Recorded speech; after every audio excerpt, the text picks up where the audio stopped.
Hello. I'm sorry. I was caught up on my writing there.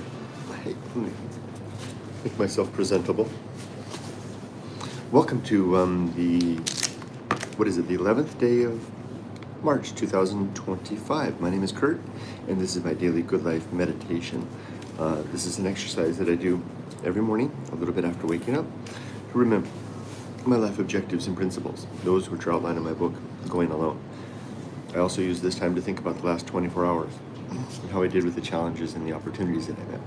Prepare for the coming day, and I ready myself for death. And the gentleman you just saw walk by, he's the guy that's here every morning when I do this. I've gotten to know him.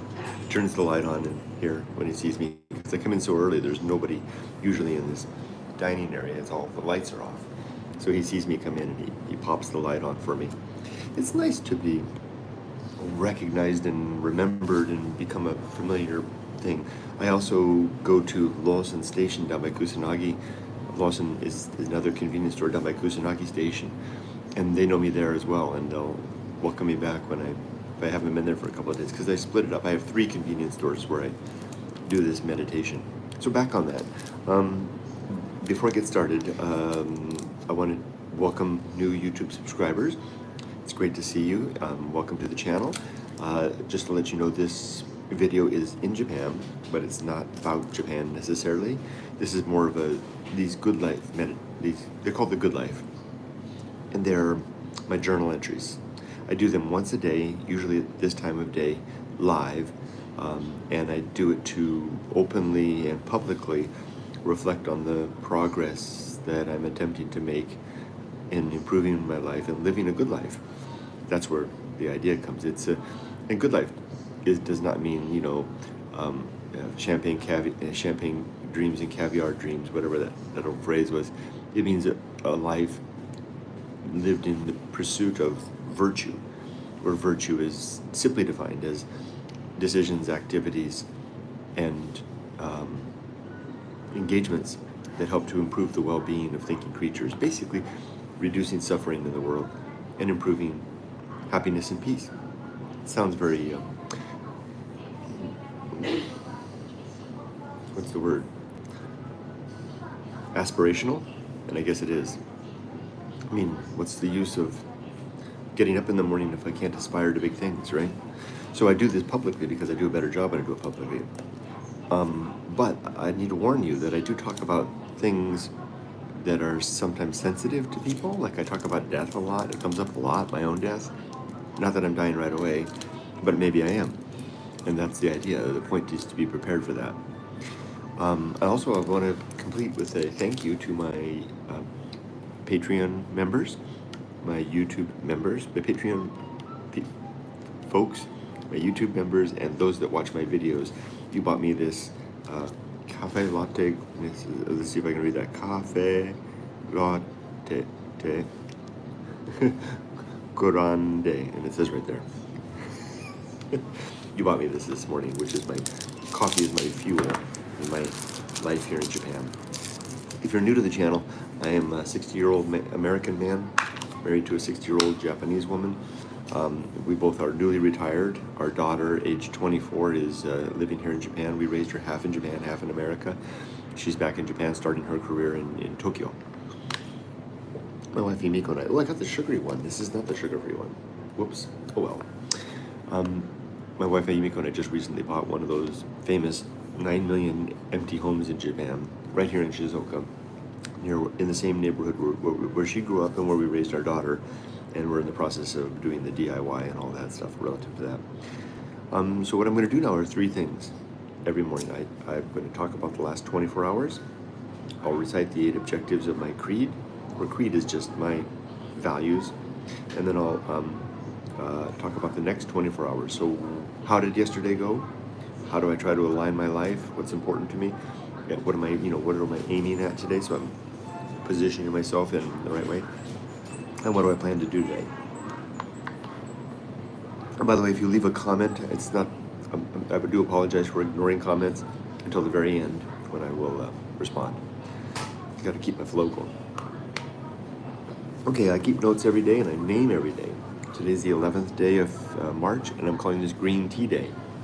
because this is the first day that I have a green tea station in my room at our home, which is exciting to me. So I can now make green tea in my room and sit there and read my books or do whatever I want with tea, which is, when I lived in Japan before, was a constant companion to my every activity. All right. So what I'm calling today Green Tea Day for that reason, and let's start with the last 24 hours. So what I'm asking myself to do, as I write the notes before I turn the video on, I'm asking myself to think, where yesterday did I encounter problems? How did I stumble? What challenges did I face? And how did I do with those? If I did well, then I want to make note of that and figure out, wow, what is it about the way I responded? How is it that I was able to respond well to a challenging situation? Versus, if I didn't respond well, that's even more interesting. Why did I stumble? How did I fall? How can I improve so that doesn't happen again, or reduce the likelihood that will happen again?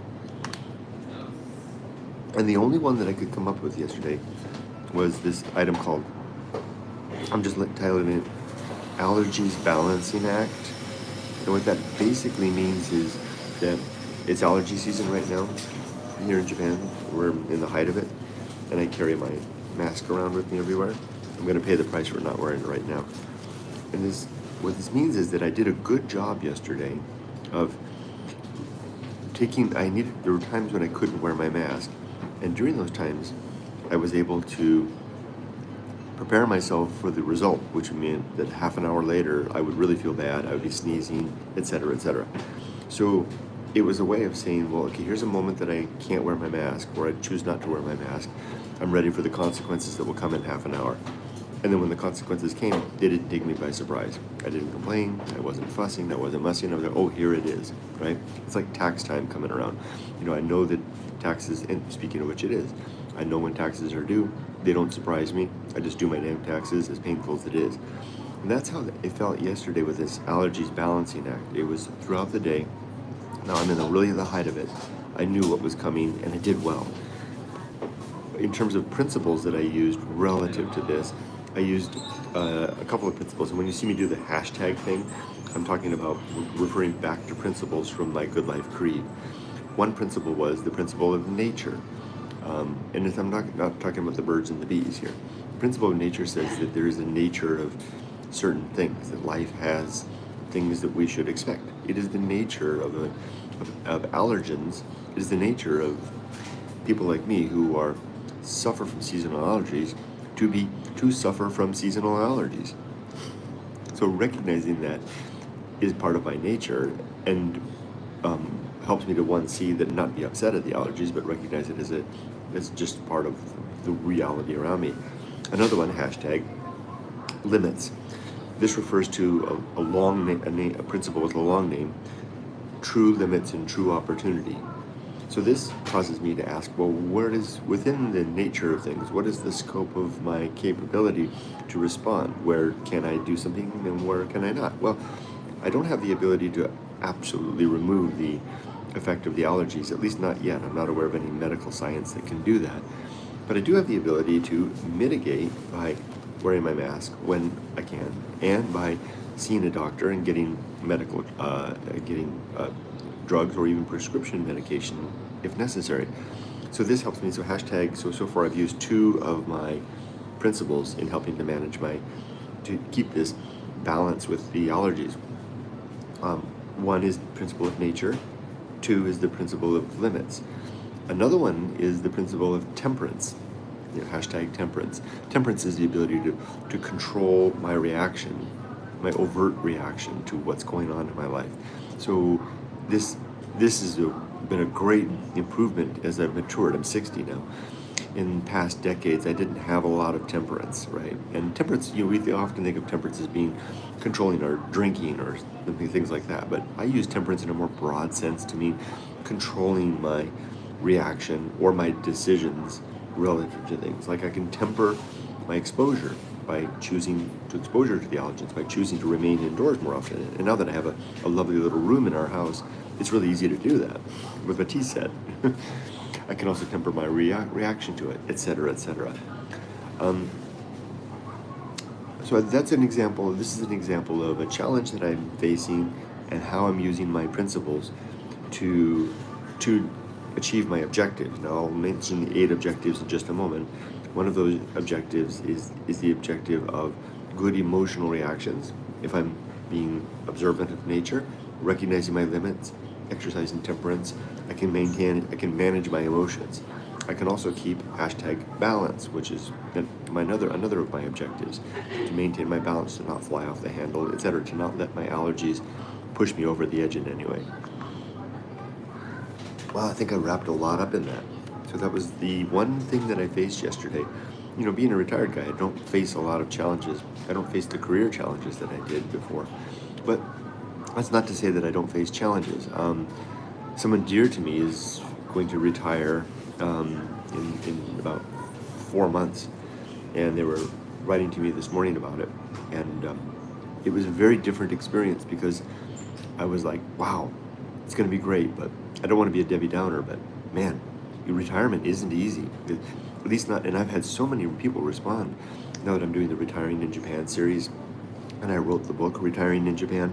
I'm getting people are reaching out to me and contacting me, people in my cohort, my age, who are either retired or planning to retire. And those that have retired have given me so much feedback and information about, yeah, it is challenging to retire. As much as a blessing as it is, it's not easy. And the first months are tricky. And I'm only 11 weeks in now. Okay, moving on now. I'm going to do the eight objectives of my creed. I'll just name them. If you want more details about these or any of the principles, you can look them up in my book, Going Alone, which can be read for free at goingalone.org in the chapter titled The Good Life. So the 8 objectives, and I'm just going to name them. I will only go into detail on the first one. The 8 objectives are: 1, to be always ready to die. And that constitutes 3 things: having my affairs in order, my relationship sound, and my life's work complete. And I have to ask myself, when I do this exercise every day, is that the case? Because if I'm not ready to die this morning, then I need to fix that right away, because death could come at any moment. Grave disability could come. I may be incapacitated in some way, a stroke, heart attack, whatever. And I need to make sure that my wife and daughter are well cared for if I'm gone, and that my affairs in order, my relationships are sound, and my life's work is complete. And so I have to ask myself, is that the case? Are my affairs in order? Yes, they are. My taxes are underway, but my accountant's got that under control. It'd be tricky without a signature from me, but then I'll be dead. So I guess I won't be filing taxes. 2, are my relationships sound? They are. That means I don't have anybody that I have unfinished business with, right? I don't have anybody that he died and I wish I could have, if I could somehow retrospectively think after I'm dead, I wish I could have, solved that problem with that person, or had this, talked about those harsh words or whatever. I don't have anybody like that because I attend to this every day. 3, is my life's work complete? Definitely. My life's work was my daughter, raising my daughter. She's successfully raised. And my other life's work was my book, Going Alone, which is done. So yeah, my life's work is done, and so I can take it easy now and not worry so much about dying. Not worry about dying and leaving things unfinished. Okay, so the next 7 objectives, I'm going to go in fast order. Number 2, to make good and effective use of time, to develop and maintain good and sound life principles, to cultivate good emotional reactions, to perform good actions, perform good actions relative to my creed, to recognize true limits and true opportunities, to do just one thing at a time and do that thing slowly, deliberately, and carefully. And number 8, to maintain my balance, as I mentioned before. Okay, as for today, I think it's a Tuesday. #retired, I don't know. Someone actually wrote to me yesterday and they said, it was my brother. He said, are you at the point now that you don't remember what day, you don't know what day it is? And it is. What it is now is like there's 2 zones. There's the work week and the weekend. And the only thing that really distinguishes those anymore is the fact that there's more people around on the weekend. Because you may want to eat out a lot.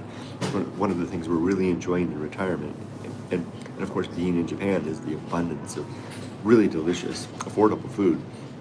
So we eat out a lot, and we can tell it's the weekend when the restaurants have more people in them. There's more people on the road, etc., etc., supermarket, etc. So then what am I going to do today? What are my objectives today? Well, no, objective isn't the right word. What is my plan for today? Well, every morning at breakfast, or more accurately, before breakfast during our dog walk, my wife and I talk about, we've settled into a new routine in retirement. Whereas before, when we were both working, we would just have breakfast and go our separate ways. Now during our dog walk, which is before breakfast, we plan the day. We decide what do we need to do, and we schedule it out. And then I bring to the table the things that I want to do, and she brings to the table the things that she wants to do, and we find out where we need to do things together, and we do that. And boy, we spend way more time together now than we ever did when we were working. It's really nice, and it's really nice to find, we've been together a long time. It's really nice to find, after raising our daughter, that we're able to come together again, and like we did we were together for 10 years before we had our daughter. And then to discover that we can still have that relationship after that fact as well. It's really nice. Another real benefit. So, and we've been doing a lot of stuff together for the last 11 weeks, more than that, since I first arrived, because we made the offer on the house 2 days after I arrived in Japan on December 12th.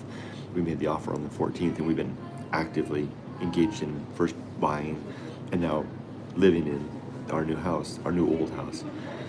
So that process has required and necessitated we spend a lot of time together, which we've weathered well.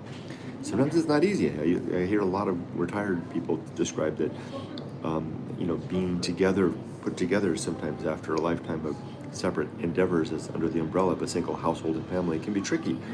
So far it's been pretty good, but I know that we will begin to diverge in our own ways. There's 3 things I came to the table with today. I want to make a run to the dump. My wife took out the tile in our bathroom, and it's in a box, and I want to take that to the dump to dispose of that. 2, I want to continue working on the bamboo spikes in the garden. And 3, I want to read a chapter of Moby Dick. What the heck? What did I just describe there? That's retired life. Oh, I think I'll go to the dump, I'll work in the garden, and I'll read an American classic. It's not a bad life. And I say that not by way of trying to brag. I know that it's tricky, and I hope it doesn't come across that way, but I do want to instill in the folks that are younger than me a desire to prepare for this stage of life. Unfortunately, a lot of folks get to this age and we're not able to retire, or we're not able to fully retire. And if you're young enough, I hope you're preparing. I hope you're setting aside.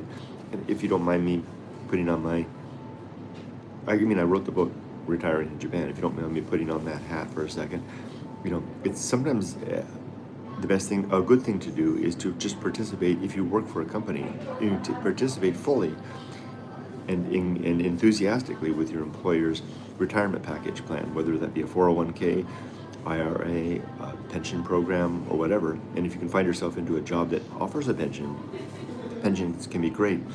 And of course, then there's also, working with your Social Security, etc. Okay, so I think I'm gonna wrap up at that. The guy just walked past, and he clearly seemed uncomfortable with the camera, so I don't want to make people uncomfortable before he comes out. So I'm going to wrap up, see if there's any comments that I need to respond to. Okay, keep the faith. Hey, I haven't seen you before, I don't think. My husband passed away, and welcome if this is your first time. My husband passed away last month, and I've been really depressed. I came across your videos not too many days ago. You and your wife remind me of my husband. Well, thank you. I appreciate that, and I am very dearly sorry to hear about the passing of your husband last month. It must be very difficult for you, and it's so recent still. I'm glad that you found my channel. I really welcome you to my videos. Some people come and visit me almost every day here at this time. I usually try to be live around this time every day. And please keep the faith. I hope you know that you're always welcome here. I would love to see your name in the comments. It means a lot to me that you're here. Thank you. And Robert there, you can always count on Robert believe in yourself to welcome people. Thank you, Robert, for welcoming Keep the Faith. I have to leave, sorry. Oh, okay, I'm sorry I missed you. Keep the Faith. Sorry. And then there she's gone, and hey, Kurt, the turtle, Thunder Turtle. Martina, hey, have a nice day, you too. And Robert saying hi to everybody. And Erica, I feel enriched with each of your videos and lives. Thank you. You're welcome. All right, gotta go. And before he comes out, I don't want to make him uncomfortable. Wish you all the best. Be safe, but not too safe. I hope to see you again. Keep the faith. Take care.